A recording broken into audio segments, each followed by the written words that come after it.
महादेव अचानक अपने कमरे में गिर पड़े। उनकी तबीयत पहले से ही लगातार बिगड़ती जा रही थी, लेकिन इस बार मामला पहले से कहीं ज्यादा गंभीर नजर आता है। महादेव दर्द से कराहते हुए जमीन पर पड़े होते हैं। तभी विद्या दौड़ती हुई कमरे में पहुंचती है। वह घबरा जाती है और तुरंत उन्हें संभालने की कोशिश करती है। लेकिन हमेशा की तरह महादेव अपने गुस्से और अहंकार में कहते हैं, मुझे किसी की मदद की जरूरत नहीं है, मैं खुद उठ सकता हूँ, तुम यहाँ से चली जाओ। विद्या उनकी बात सुनकर कुछ पल के लिए चुप हो जाती है। उसकी आंखों में आंसू आ जाते हैं, लेकिन वह हार नहीं मानती। वह कहती है, महादेव, अब जिद छोड़ दीजिए। आपकी सेहत पहले जैसी नहीं रही। अगर आप खुद का ख्याल नहीं रखेंगे तो मैं कैसे चैन से रहूंगी। महादेव फिर भी उसे डांटते हैं, लेकिन विद्या बिना कुछ कहे उन्हें सहारा देकर बिस्तर तक पहुंचाती है। यह पूरा दृश्य रज्जी और धीरज दूर खड़े होकर देख रहे होते हैं। दोनों के चेहरे पर हल्की मुस्कान होती है। रज्जी कहती है, इतनी नफरत और गुस्से के बाद भी विद्या आज भी महादेव का साथ नहीं छोड़ रही। शायद यही सच्चे रिश्ते की पहचान होती है। धीरज भी सहमति में सिर हिलाता है, लेकिन उसे कहीं न कहीं यह डर भी सताने लगता है कि आने वाले दिनों में महादेव की हालत और ज्यादा खराब हो सकती है। इधर डॉक्टर महादेव की जांच करते हैं और परिवार को एक चौंकाने वाली बात बताते हैं। डॉक्टर कहते हैं कि अगर महादेव ने समय रहते अपना इलाज और आराम नहीं किया तो उनकी जान भी खतरे में पड़ सकती है। यह सुनते ही पूरे परिवार के पैरों तले जमीन खिसक जाती है।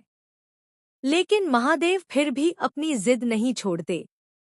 वह साफ कह देते हैं कि उन्हें किसी की दया नहीं चाहिए। दूसरी तरफ विद्या घर की आर्थिक हालत देखकर एक बड़ा फैसला लेती है। वह सोचती है कि अब सिर्फ भावनाओं से घर नहीं चलेगा, इसलिए उसे नौकरी करनी ही होगी। अगले ही दिन वह कई कंपनियों, स्कूलों और ऑफिसों में फोन करती है। वह पूरे आत्मविश्वास के साथ अपने अनुभव के बारे में बताती है, लेकिन जैसे ही सामने वाले उसकी उम्र पूछते हैं और उन्हें पता चलता है कि विद्या 50 साल की हो चुकी है, लगभग हर जगह से उसे एक ही जवाब मिलता है, मैडम, हमें कम उम्र के उम्मीदवार चाहिए। बार बार रिजेक्शन मिलने के बाद भी विद्या हार नहीं मानती। वह खुद से कहती है कि उम्र सिर्फ एक संख्या है और वह अपनी मेहनत से सबको गलत साबित करके रहेगी। लेकिन लगातार मिल रही नाकामयाबी उसके आत्मविश्वास को कमजोर करने लगती है।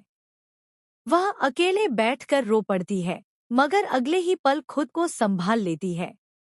उधर रज्जी और धीरज को विद्या की परेशानी का पता चलता है।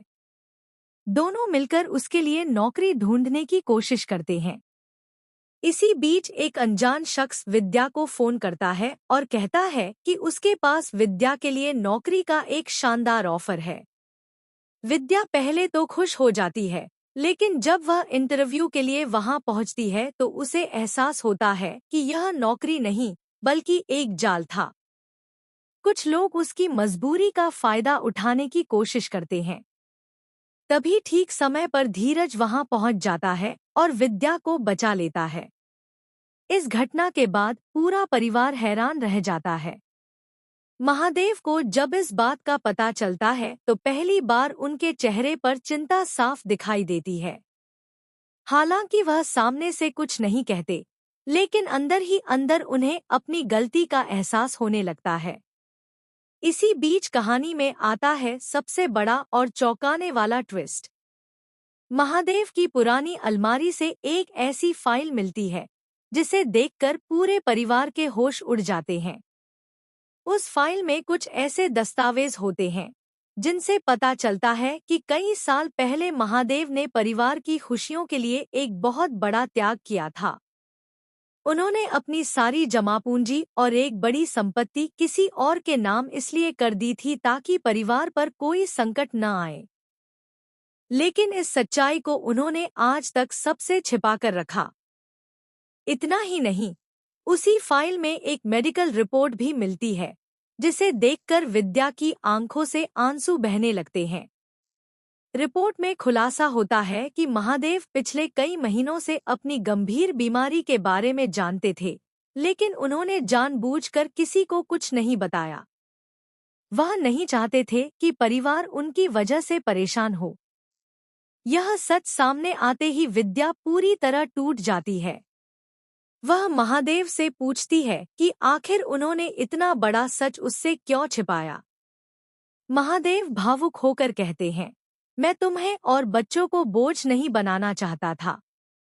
इसी दौरान एक और धमाकेदार मोड़ आता है।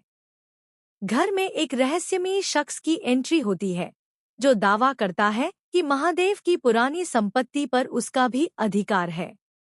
उसके पास ऐसे सबूत होते हैं जिन्हें देखकर परिवार के सभी सदस्य हैरान रह जाते हैं। अब परिवार के सामने सिर्फ महादेव की बीमारी ही नहीं, बल्कि करोड़ों की संपत्ति का नया विवाद भी खड़ा हो जाता है। दूसरी ओर विद्या को आखिरकार एक ऐसी जगह से नौकरी का ऑफर मिलता है, जहां उसकी उम्र नहीं, बल्कि उसके अनुभव को महत्व दिया जाता है। लेकिन मुश्किल यह है कि नौकरी दूसरे शहर में है। अब विद्या के सामने सबसे बड़ा सवाल यह है कि क्या वह बीमार महादेव को छोड़कर नौकरी करने जाएगी, या फिर अपने परिवार के लिए एक बार फिर अपने सपनों का बलिदान दे देगी। महादेव भी अब पहली बार विद्या की मेहनत और उसके त्याग को समझने लगते हैं। उनका व्यवहार धीरे धीरे बदलने लगता है। लेकिन तभी कहानी में एक और खतरनाक मोड़ आता है। महादेव की तबीयत अचानक इतनी ज्यादा बिगड़ जाती है कि उन्हें तुरंत अस्पताल ले जाना पड़ता है। डॉक्टर ऑपरेशन की बात करते हैं और कहते हैं कि अगले 24 घंटे बेहद नाजुक हैं। पूरा परिवार अस्पताल के बाहर भगवान से महादेव की सलामती की दुआ करता नजर आता है। वहीं दूसरी तरफ वह रहस्यमयी शख्स परिवार के खिलाफ एक और बड़ी चाल चल देता है, जिससे महादेव एंड सन्स की पूरी विरासत खतरे में पड़ जाती है। अब आने वाले एपिसोड में यह देखना बेहद दिलचस्प होगा कि क्या महादेव इस गंभीर बीमारी से उबर पाएंगे।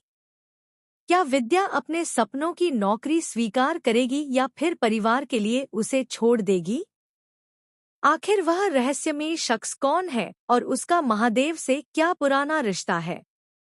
क्या महादेव की छिपी हुई सच्चाई पूरे परिवार को एक कर देगी या फिर सब कुछ हमेशा के लिए बिखर जाएगा। इन सभी सवालों के जवाब आने वाले एपिसोड्स में मिलने वाले हैं, जहां एक के बाद एक ऐसे धमाकेदार और भावुक ट्विस्ट देखने को मिलेंगे जो दर्शकों को पूरी तरह चौंका देंगे। आपको क्या लगता है, विद्या का अगला फैसला क्या होगा? क्या महादेव अपने परिवार से सारे राज खोल देंगे? अपनी राय हमें कमेंट सेक्शन में जरूर बताइए। ऐसे ही लेटेस्ट टीवी सीरियल अपडेट्स और धमाकेदार ट्विस्ट्स के लिए हमारे साथ जुड़े रहिए।